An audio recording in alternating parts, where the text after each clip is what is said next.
Well, good morning to one half of the greatest group of people in Michigan. Good morning. We are right in the midst of Renewal 2018, and the 160 of you who came last night for steak dinner, did that start off good or what? And so we are so excited for our annual event. We have three speakers with us. Of course, Brother Jerry Tolman, who many of you know, is going to be here for our joint Bible class. Everybody together, the teenagers and up here in the auditorium in a few moments. And then tonight is Brother Hiawatha Jones from Guatemala City, Guatemala. Now, we'll tell you, Brother Wesley, who's going to speak to us right now, comes to us from Woodson Chapel Church of Christ in Tennessee, Nashville, Tennessee. And so he's a Southern boy, and being from Guatemala, Hi is really a Southern boy. And so they both staying at our house, and Hi was saying, it's a little bit cold here. But I don't think it's soaked into Wesley yet, because this morning he went out to the car, and I said, I got to get something. And I look out there, and I'm like, I know I beeped him in. He can get in the car. I said, I think it's unlocked, brother. He said, I know, but I'm enjoying the cool. So this is the best time to bring Southern boys to Michigan, because this is pretty good weather right now here. Well, I will hope that you'll give a good welcome, and I know that you'll grow from a lesson from Brother Wesley Walker. I bragged on him before he came. I told you he's, I think, one of the finest young preachers, preaches for a great church in Nashville, Tennessee. And he has a wife and how many kids again? 3 kids. 3 kids, 2 girls and a boy. And I know you'll be blessed this morning, Brother Wesley. I am a Southern boy by way of South Dakota, Colorado, and California, so I do enjoy this colder weather. Now, about 4 months from now, if Michigan is like South Dakota, I would not enjoy it near as much, but it was nice. It's 90 degrees in Nashville still, so it's nice to actually have some cool fall weather going on at this time. In 1991, Quaker Oats owned this sports drink called Gatorade. It'd been around for about 30-something years, and they were ready to see if they could take it off to become not just a sports drink, but really a global brand. And they were trying to find the perfect athlete to be their spokesperson. Now, Coca-Cola was known for having numerous spokespeople, right? Coke had actresses and actors. They had business people. They had athletes. I think at one point, Coca-Cola had 100 people on their roll as product placement folks to say something like, have a Coke and a smile, or here's your Coke, or just simply a smiling face. And so Gatorade said, we can't compete with that particular brand, but we can find one person and make him our icon, make him our individual. Well, Quaker Oats was, at that time, owned Gatorade and was in Chicago, Illinois. And in 1991, there was a basketball player, some of you who are Pistons fans might have heard of, named Michael Jordan, who was making his way in the NBA. For 6 years, he had played in the NBA, been an outstanding player, but Gatorade said, this guy has a chance to be transcendent. And so they decided to make Michael Jordan not just one of many of their particular athletes, but the first, and for the longest time, only endorser of Gatorade. So they got together and they said, okay, if we're going to offer Michael Jordan this particular thing, we've got to create an ad campaign that will capture the nation, that we can really say, this is a guy you want to be like. We got to take this Gatorade brand and make it to what it's become today, sort of a global brand synonymous with sports drinks. And so they took this idea of let's take Michael Jordan and say you can, and as the phrase goes, be like Mike. Now, this whole campaign all centered around the idea that each person could drink a Gatorade, go and buy it at your store, drink it down. You could go to a basketball court and you could be just like Michael Jordan. They were convinced that if you gave somebody an example, people would go and buy that, believing that they could be just like the athlete they saw on TV, that they could be like Mike himself. And I remember as a kid, I was 6 years old in 1991, but by the time Michael Jordan had won his first 3 championships, everybody, whether you're a Bulls fan or not, loved Michael Jordan.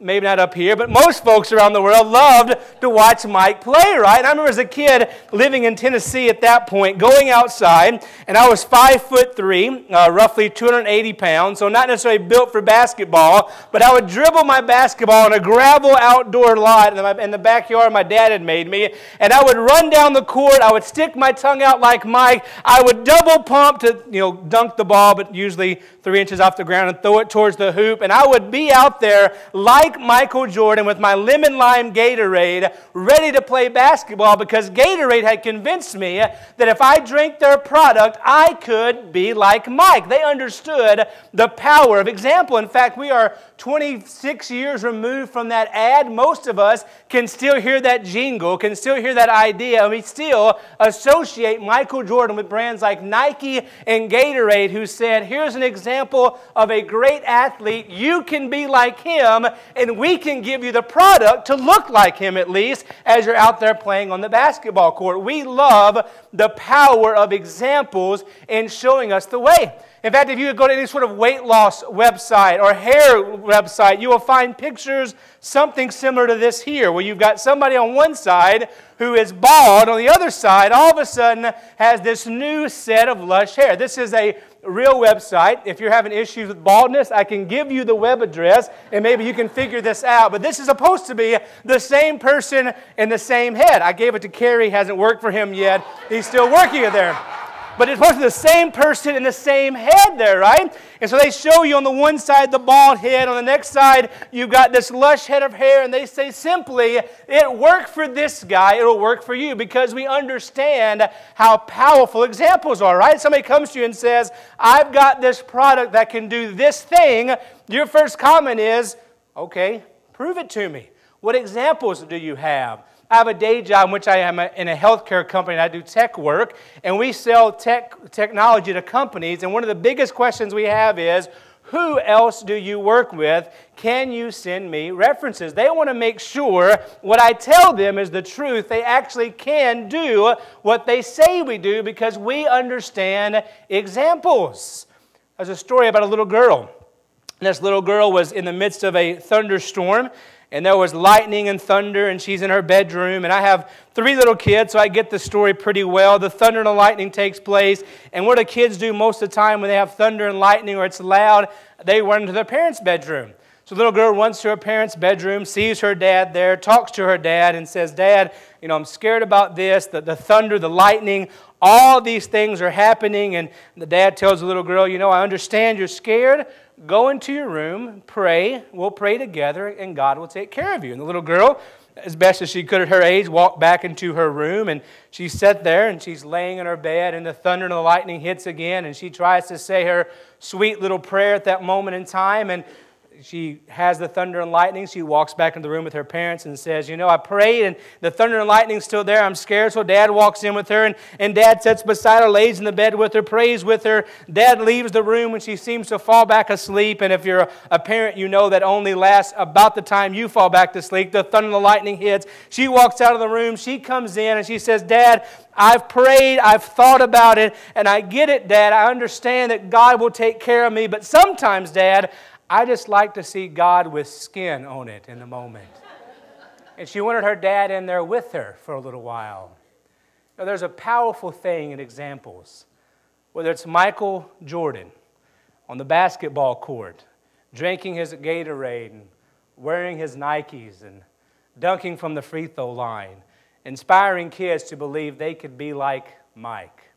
Or it's some product that says, we have done this for someone else, we can do it for you. Or the greatest example we have in human history, an example this little girl asked for that God gave us, which was God put skin on.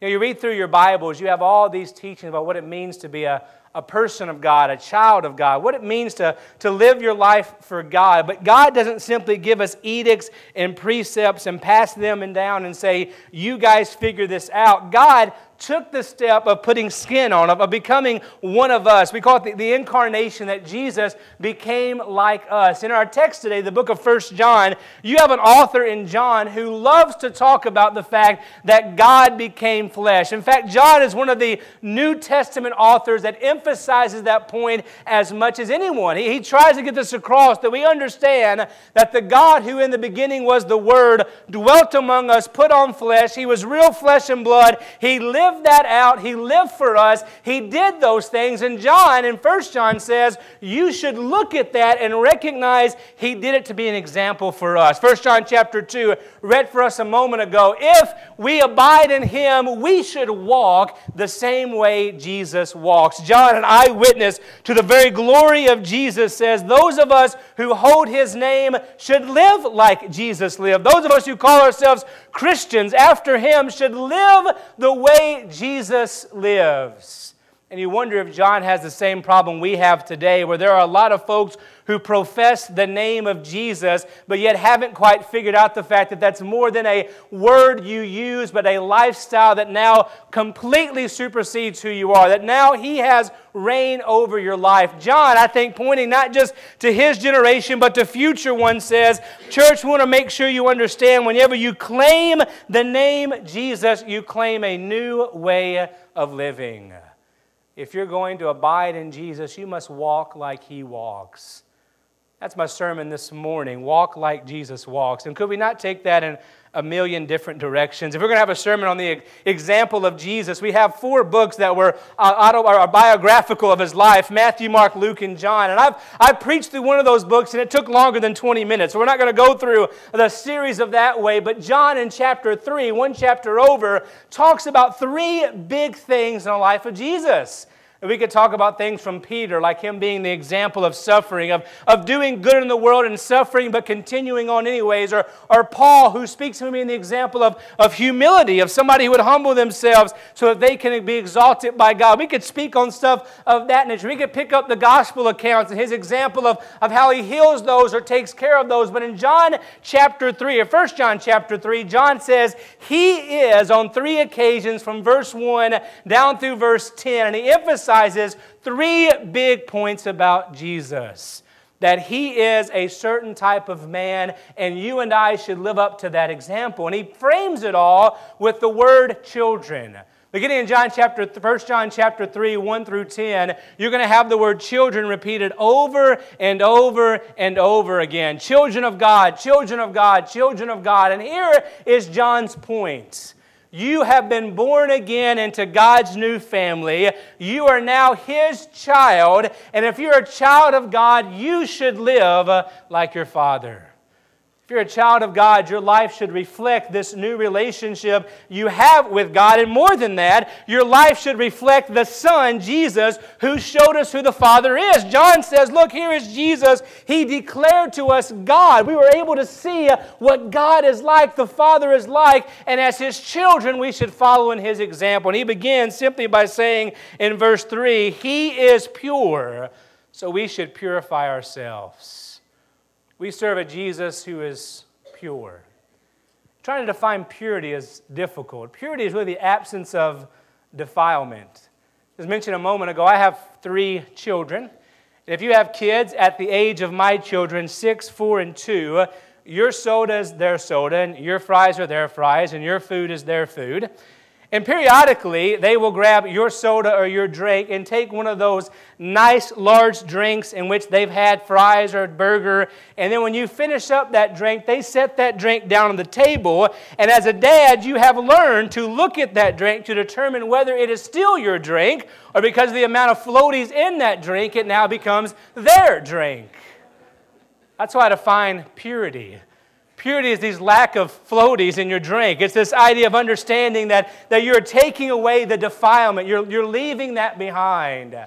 This illustration doesn't work much in Tennessee. In Tennessee, we get about 2 inches of snow a year. And when we get those 2 inches of snow spread over 4 snows, we miss like 3 or 4 days of school because it's just the worst thing in the world to have white stuff on the ground.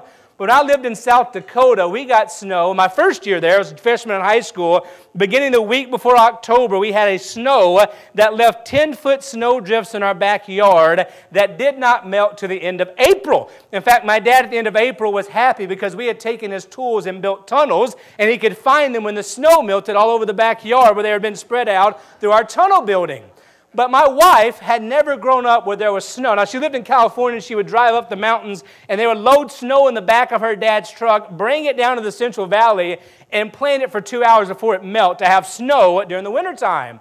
So we went up to see my parents in South Dakota for Christmas one year. My wife is pumped because we get there and the snow begins to fall. And when you look outside, you see this beautiful, pure white snow, right? You guys get it here, I'm sure. That first look, it looks so peaceful. Everything is quiet. The snow is beautiful.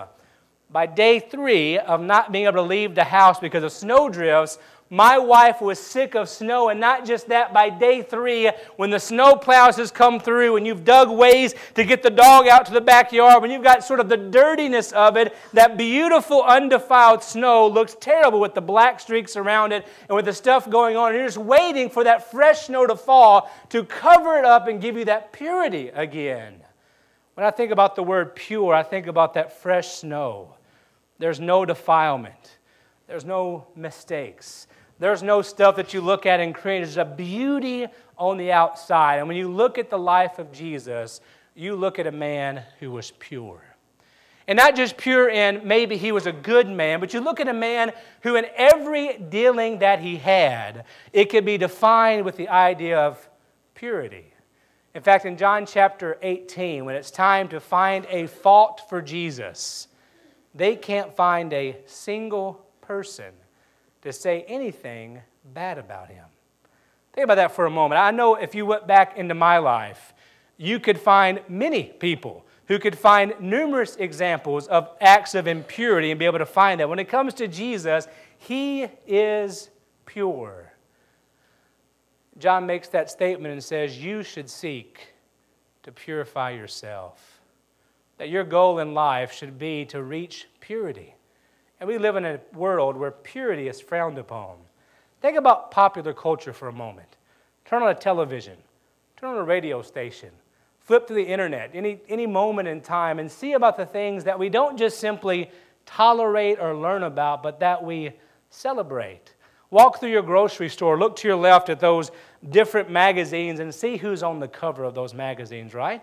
It's not the pure person who's living a godly life, but we have lives and reality shows that keep up with people who have become famous because of immorality and continue their fame because they continue to walk in immorality. And you realize we are in need of a world that understands the importance of purity. But we can't look at the world and judge them. Paul says the world's going to act like the world. We're in need of a church that cares about purity. We're in need of those who call ourselves children of God to be pure because he is pure. John here looking around and says, look, we need a life of purity. Be pure because Jesus is pure. But secondly, down in verse 7, be righteous because he is righteous. Righteous is the idea of living up to a certain type of standard. In fact, here in verse 7 and 8, John's going to make this comparison between righteousness and lawlessness. There's sort of two different things. On the one hand is righteousness, where you're trying to live up to a godly standard, and lawlessness, to where you do what you want to do. And there's these two competing things. And he says Jesus was a man who was righteous. And again, we could go through example of him living righteously. John would say in his writings, he always did the will of the Father. He did the right thing. My son Emmett is 2 years old. He has cystic fibrosis, which is a genetic disease that has issues with his both digestive system and his lungs. There is a foundation called the Cystic Fibrosis Foundation. It is global, but it sets standards for hospitals to treat cystic fibrosis.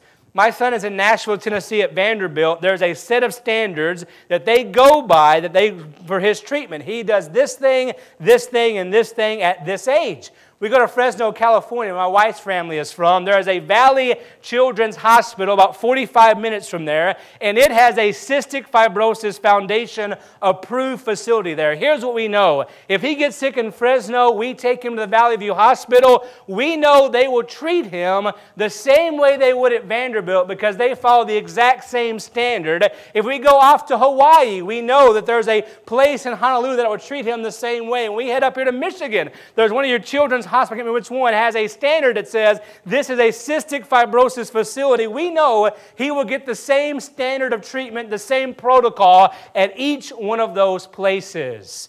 If we travel to most of Western Europe, there are places that have a standard. This idea of this is what you do in this situation, here's how you take care of them. When it comes to following Jesus, righteousness is the standard. He is righteous.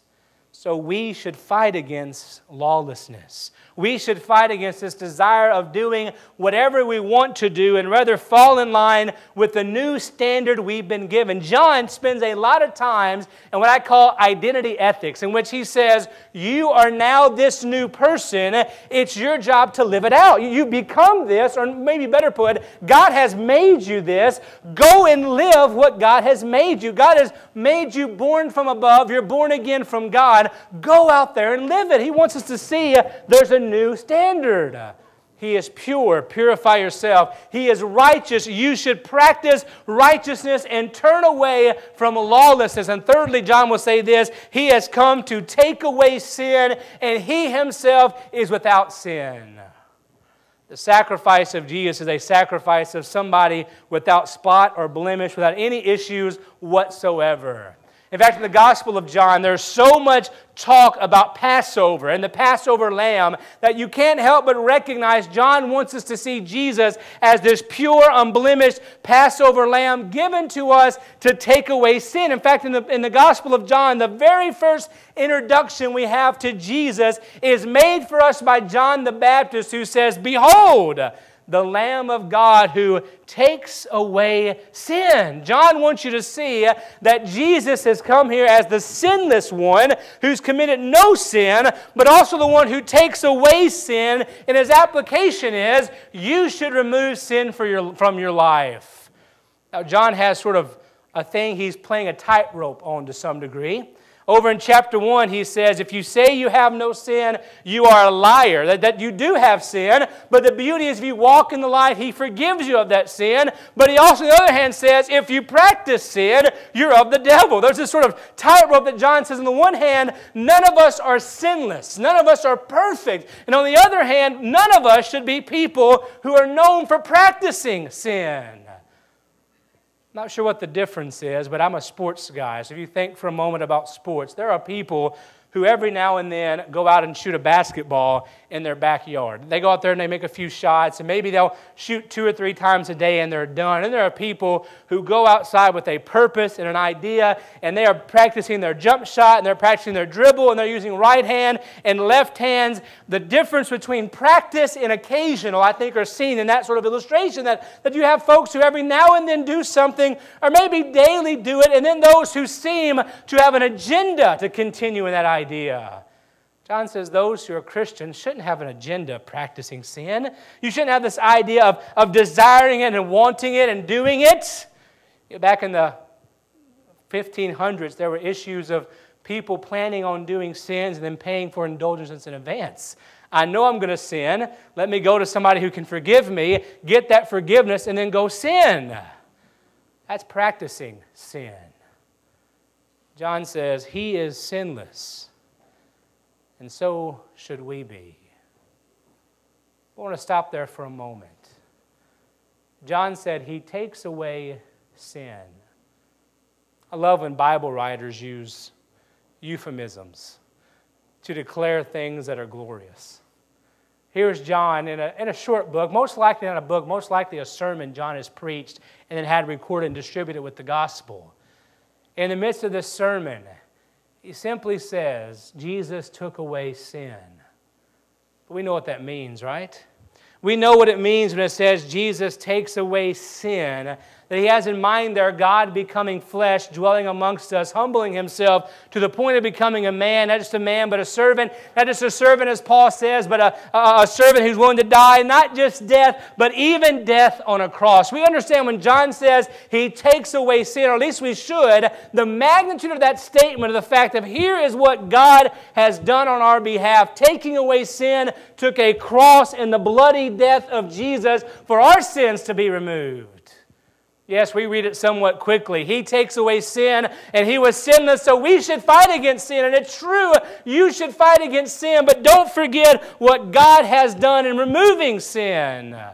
See, John here is not a legalist in the sense of believing any one of us can be perfectly pure or perfectly righteous or perfectly sinless. Each one of us should strive for those things. We should have a goal for those things, but each one of us must be honest that we're never those things. So John, in the midst of this call to Christian sort of a purity and Christian righteousness and Christians fighting against sin, reminds us of the sacrifice of Jesus that makes the fight worth the efforts.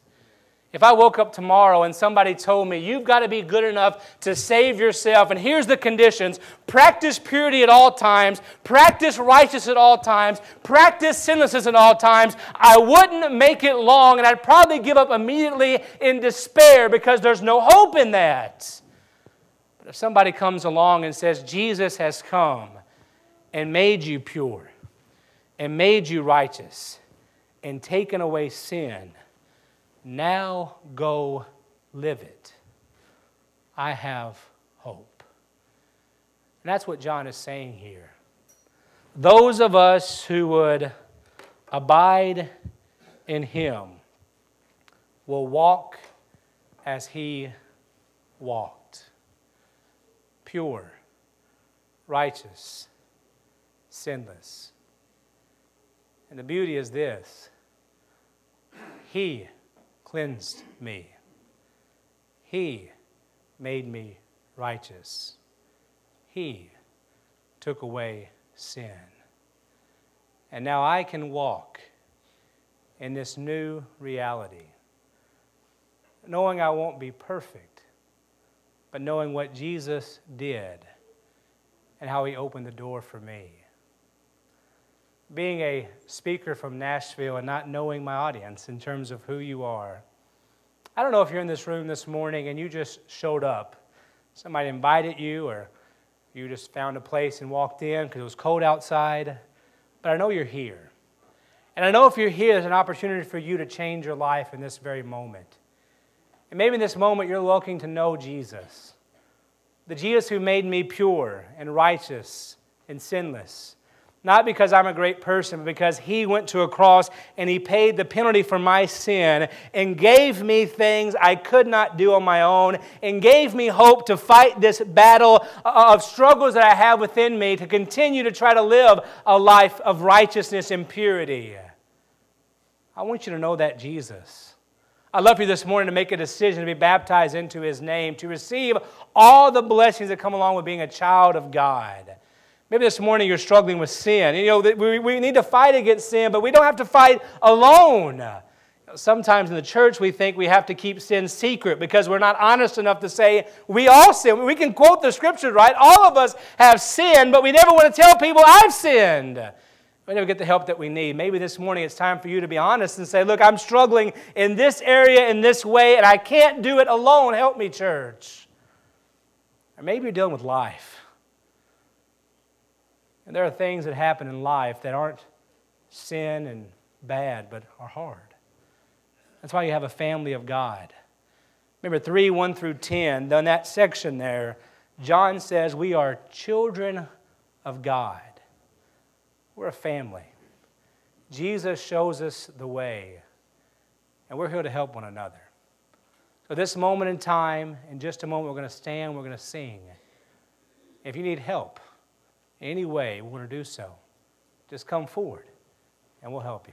Together we stand to sing.